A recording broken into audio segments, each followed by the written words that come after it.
Welcome back to Taiwan Outlook. Our guest today is Joanne Tsai. She's the Vice President and General Manager of Taiwan Office, National Geographic Channel, Asia. Ms. Tsai, we've been talking about your channel's help to try to bring the world to Taiwan. And you also helping Taiwan to be seen all over the world. So I know you've been working and cooperating and helping the GIO, Government Information Office, to present Taiwan's national image. How's your work been doing right now? We started with a image campaign for Taiwan, and that was a thought a long time ago when we discussed with the Government Information Office how to promote Taiwan properly, or how the image can be properly presented to the globe by using National Geographic.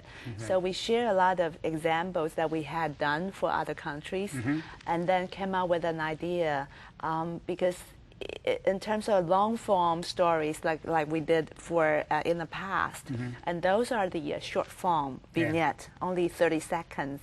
And how could we create an image with a systematic way so that Taiwan can be properly seen and being understood by the global viewers? So that's our challenge. I know that GIO has done an international public opinion survey and asked the foreigners what's their perception of the Taiwanese, Taiwan in general. The first image is that Taiwan is very high-tech, and then nice food, of course. And finally, people are very nice. So you try to focus on those three important aspects of Taiwan's image.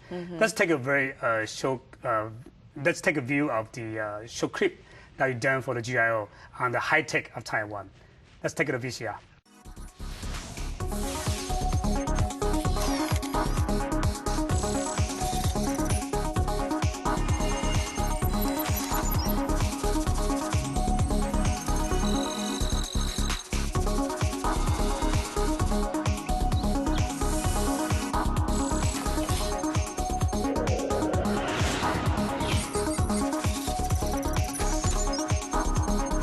Taiwan, inspiring innovation.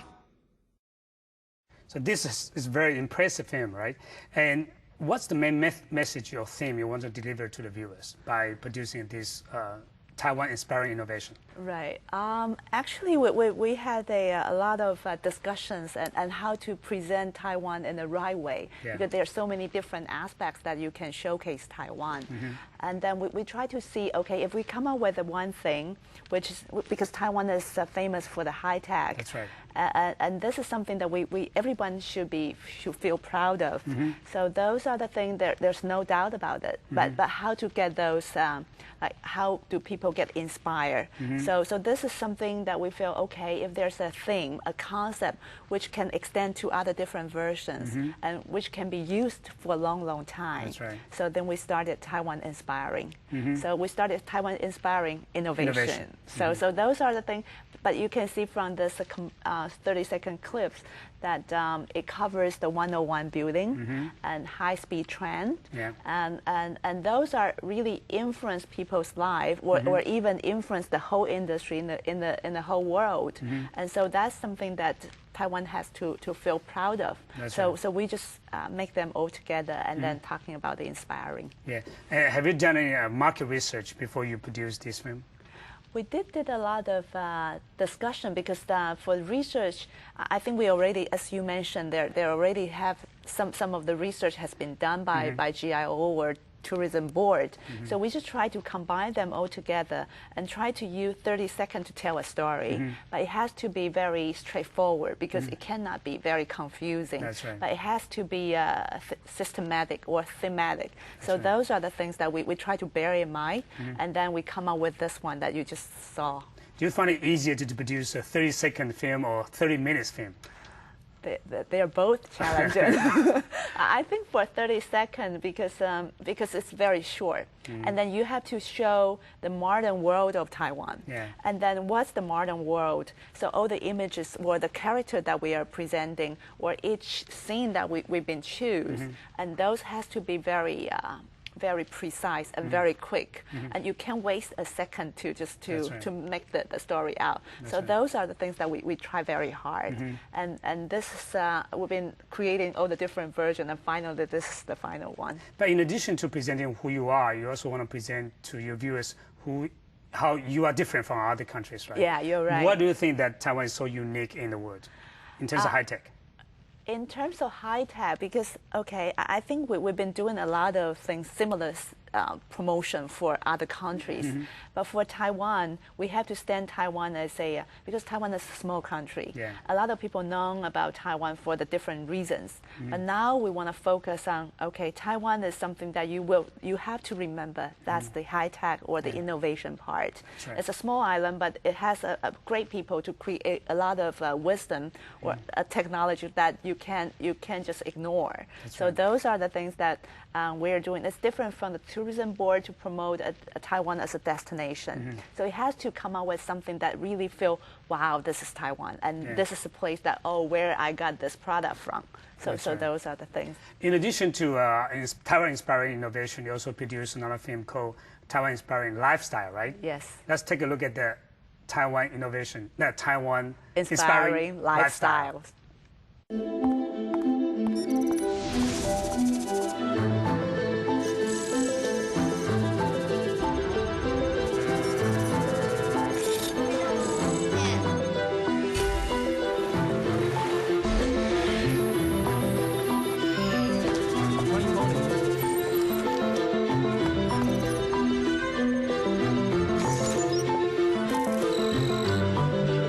Taiwan, inspiring lifestyles. So what do you think is the most important part of lifestyle in Taiwan? Lifestyle in Taiwan, I think a lot of people would say Taiwan is a place with a lot of fun, and it's a 24-hour nonstop. And you wouldn't see any other city. They got 24 hours bookstore. That's right. And people feel safe if they wanted to go to the ATM to get some money. So the safety is also one of the characteristics of Taiwan. And the convenience. You go everywhere, and then you get convenience stores everywhere. right. So those are the message we try to deliver, and also the high-speed train, which also changed the lifestyle of Taiwan. Yeah. So you can see the 101 in one day from the daytime, and then the nightlife of Kaohsiung Love River. So those are the things that try to tell you by the high-speed train, everybody has been changed. From your personal view, how different is Taiwan from other Asian countries in terms of lifestyles? We try to highlight this because when we come up with this lifestyle, because we also try to let people feel, okay, this is a small country, maybe it's a small island, but they're such a modern country and safe, and their lifestyle is maybe different from New York or from other city. You won't go out during the night because it's so dangerous, or you won't go out because of you won't nowhere to go. Or not that convenient. But in Taiwan, you can go to ATM, you can go to 24 hours bookstore. So we try to convey this message that it's a place with safety, with convenience, and also with a lot of modern or varieties in Taiwan. I know other cities in Asia are also trying to compete with each other by presenting different lifestyles. As you mentioned, that it's very convenient in Taiwan, it's safe in Taiwan, and so on. But in terms of the rural area, cities other than Taipei, there are different lifestyles. So some people in Taiwan think that's not my lifestyle. It's about Taipei people's lifestyles. Right. So how do you balance the two? Try to present a more rural aspects of Taiwan? This is something that we try to, because as I said, this is the first burst, which means that we come up with something, because we only got 3 versions to highlight Taiwan, and then we have to come up with something first. Then we're looking for the second version and the third version, in which we can showcase all the different lifestyles of Taiwan. If you want to go to Taiwan, to the rural area, you will see the totally different scene from the Taipei life. That's right. So that would be another alternative for the people or the foreigners to know more about Taiwan. I think many foreign tourists, when they come to Taiwan, they always come away with the impression that people in Taiwan are very nice, friendly. The hospitality of people here in Taiwan is very competitive, in terms of getting people to come back again to Taiwan. So let's take a look at VCR and see how you portray the people in Taiwan.